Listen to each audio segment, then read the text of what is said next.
मुस्कुराए तुम पास आए। শাহরুখ খান বর্তমান বিশ্বের সবচেয়ে ধনী তারকাদের একজন। মুম্বাই সহ বিশ্বের বড় বড় শহরে বাড়ি রয়েছে বলিউড বাদশার। দামি ঘড়ি থেকে বিলাসবহুল গাড়ি কি নেই তার। কিন্তু এই সাফল্য একদিনে আসেনি, ধৈর্য আর পরিশ্রমে আজ তিনি এই জায়গায়। শাহরুখের ক্যারিয়ারের শুরুর দিনগুলোর কিছু অজানা কথা এবার সামনে আনলেন অভিনেত্রী জুহি চাওলা।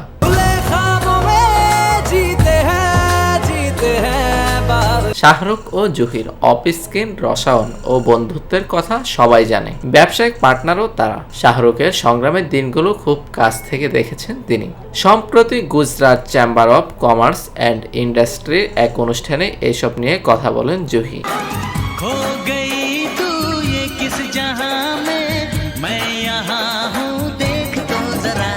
জুহি জানান শুরুর দিকে দিনে 2 থেকে 3 শিফট করতেন শাহরুখ। ইউনিটের লোকজনের সঙ্গে খাবার খেতেন, তাদের সঙ্গেই থাকতেন। শাহরুখের আর্থিক অবস্থা ভালো ছিল না, মুম্বাইতে তার থাকার মতো জায়গাও ছিল না। জুহি আরও জানান তখন শাহরুখের সম্বল বলতে ছিল একটি কালো রঙের জিপসি গাড়ি।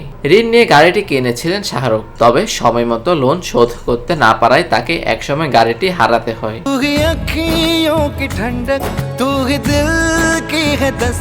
গাড়িটি হারিয়ে হতাশ হয়ে পড়েছিলেন শাহরুখ। সেই সময় জুহি সাহস দিতে থাকেন তাকে। অভিনেত্রীর কথায় তাকে সাহস দিয়ে তখন বলেছিলাম, সমস্যা নেই, একদিন তোমার নিজের বাড়ি হবে, অনেক গাড়িও থাকবে।